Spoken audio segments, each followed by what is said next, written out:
Welcome back. You're watching Daybreak, and thank you for staying with us. On my far right is the Law Society of Kenya President Eric Theuri. Good morning, Rais. Thank you for your time. Morning, morning. Much appreciated. A lot happening in the country, and on the state of the nation, we'll be discussing those issues further. Next to him is Dick Maungu. He is the lawmaker representing Luanda constituency. Thank you for your time. Thank you so much. Much appreciated. And Didmas Barasa is on my immediate right. He is the lawmaker representing Kimilili constituency from the county of Bungoma. Thank you for your time. Much appreciated. Shortly, we'll be joined by Franklin Mukhwana, the Executive Director of the Center for Multi-Party Democracy. And we welcome your contributions as well. The hashtag on X is Daybreak. The SMS code is 22422. Let's begin, gentlemen, with a look at the front pages of the publications. And the Daily Nation says it's coming home. And this is in relation to AFCON 2027. Kenya, Uganda and Tanzania's joint bid was yesterday given the green light by the Confederation of African Football, and the news coming from the Egyptian capital, Cairo. And this, according to President William Ruto, the government will put in all the commitments to deliver a world peace, continental showpiece in 4 years' time. The Standard equally has that on the front page. Real hard work for AFCON 2027 begins now. The three East African countries yesterday won the joint bid to host the continental showpiece yesterday. According to the Sports Cabinet Secretary Ababu Namwamba, he said it's a proud moment for the East African community and that this will further boost the integration that is required across the East African region. First to you, Honorable Maungu, given that this was at one point a promise made by President William Ruto, and it happening in 4 years' time, by the grace of God, that is. I mean, what significance does it bear in terms of its projection with regards to Kenya and the East African community? Thank you so much for the opportunity. First and foremost, it will be good to say that indeed it's coming home. The bid by Kenya, or the Pamoja bid by Kenya, Tanzania, Uganda, indeed was a very bold move. A move that is meant to showcase our talent, but from which expose our talents to the world. I would say that it's coming at the first term of the sitting president, having actually committed the same during his campaigns. I think by God's grace it's come home. So ours is to pray that it happens, because to me, hosting this kind of a tournament would be such a great boost for our country. Apart from our country, for the region. You remember that one, it will bring our cohesion together as a people. The East African community has been working hard to be one team. And I believe co-hosting this event within the region will be of great importance to us in terms of moving our region ahead. Thank you. Yeah. And Honorable Didmas Barasa, looking at it from the economic perspective, what bearing will it have in terms of course, tourism? You look at the number of people who will be coming and flooding the streets of Nairobi, Dar es Salaam and Kampala. I mean, of what significance will it be on the economic growth across the region? It will definitely boost the economy of the three East African countries, considering that we will have much officials and funds traveling from Nairobi to Dar es Salaam, Kampala to Nairobi, and the hotels will have booming business. But even as we celebrate this coming home, we must also be aware that it can also bring the agri part of it. If none of the East African hosting countries will make it to the tournament. So the onus is on the managers of our national team, Harambee Stars, the Cranes and the Taifa Stars, to ensure that at least both the three East African countries qualifies to participate in this tournament, and not just participating, but at least one of them, if not all of them, they should be able to put in much efforts and even advance to the quarters. Okay. And Eric Theuri, Law Society of Kenya President, I mean, this, when you look at whether it's continental, whether it's global, be it the Euro that's happening across, that happens across Europe, be it the AFCON in the continent, there's always the element of the economy and of course the integration that comes with it because of the diversity of the fans who are traveling and the players as well. And Cameroon used in 2021 130 billion to conduct that event. 3 countries now, by estimation around that figure, to host that continental showpiece.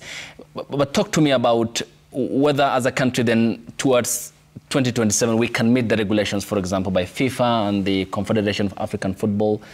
and whether the standards can be one that can be proven by these both bodies, that's CAF and FIFA, and do you think we can meet the expectations on the threshold? Yeah, I definitely think we can. We have 4 years to prepare. We, of course, have stadia that have to be elevated to the international standards. But I don't. I think that the work is cut out. 4 years may look like a long time, but in terms of putting in the necessary infrastructure, it can be quite taxing. And you've seen this happening in all the countries that have hosted any of the international showpieces. They have to have quite a heavy investment in their infrastructure. But overall, when you look at it, the benefits to the economy, both short-term and long-term, are such that it is something that we can look forward to, not just in marketing the country, but also in giving opportunities to the young sportsmen and women.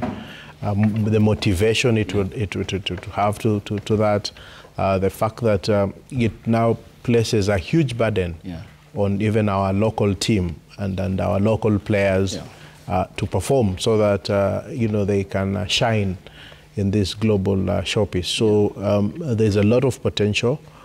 It will require dedicated hard work, and when you look at perhaps the President Ruto and how he appears to have a firm grip on how his government is run, you get the feeling that maybe with that kind of commitment, that kind of drive, we can be able to actually deliver on the part of Kenya. And hopefully that the other East African countries can get to deliver, and that we can now use this as a means for true integration, because we've also had a problem at the East African level in terms of integration and the free movement of goods and services.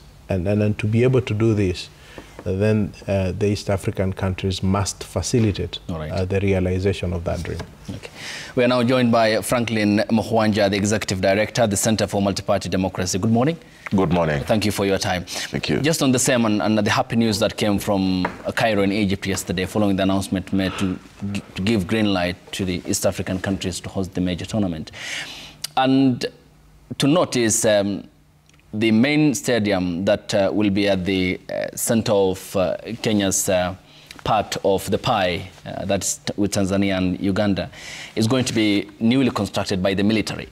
Is it because of their distinction when it comes to delivery on timelines that they have been handed over? What's your thinking? And talk to me about the importance of this continental showpiece coming to the East African region, Kenya included.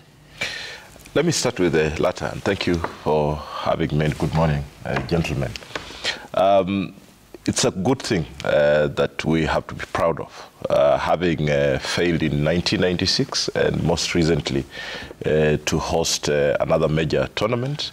I want to agree and associate with Wakili Theuri's observation that we have a head of state that is seemingly fully in charge. You cannot miss the point that he's actually in charge, and hopefully that makes it possible that he's able to whip his troops and we do not miss the chance again. The second point is that we boast ourselves as the big brothers of East Africa. So we definitely would want to position ourselves much better, that the major, the crown of the tournament, the final, should be actually then be Nairobi, so that we don't end up with substandard facilities, that we just host the various qualifier matches, and that will really be key. Kenya has immense talent, in my view, looking at the kind of high schools that we attended in some of the parts of this country, in rugby, in soccer. Young people perform pretty well. If you followed the performances of these young people in Bohongo Stadium a few months ago, you would really see that there is immense talent. But then the way we harness, the way you manage this talent as they grow is something that we have to be careful about. So if we start today building a team for 2027, then we will certainly not be flower girls to escort the bride and the groom to the trophy.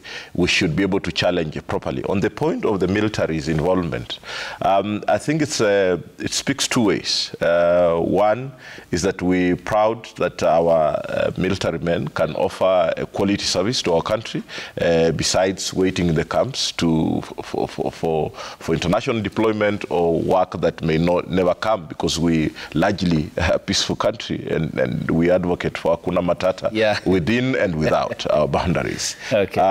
But then what does that speak of the experts outside of the military? Are we saying that Kenyans are doing pretty poorly, that you cannot trust them? That without the discipline of where my brother was initially, then we cannot be able to offer service. I think we have to interrogate these other professionals and ask why is it that we have to rely on the military? Yes, the precision is there, but then you remember that before elections, there were complaints here and there. So we'd want to hear whether that has shifted a little bit with the Kenya Kwanza government as well. Thank you. And probably Didmus can give us an inside account of the discipline there. When we get back from the break, gentlemen, we'll focus on the proceedings before the National Dialogue Committee at the Bomas of Kenya. The Law Society of Kenya appeared before the committee this week, and with the LSK president reserved or having reservations about the creation of the office of the official opposition leader, and the other submissions equally that were made by groups who appeared before the Kimani Ichung'wah Senior Counsel Stephen Kalonzo Musyoka-led National Dialogue Committee at the Bomas of Kenya, and what that means for the deepening of Kenya's democracy. Can that be the antidote to Kenya's cycle of political problems? More after the break here on the broadcast. Stay tuned.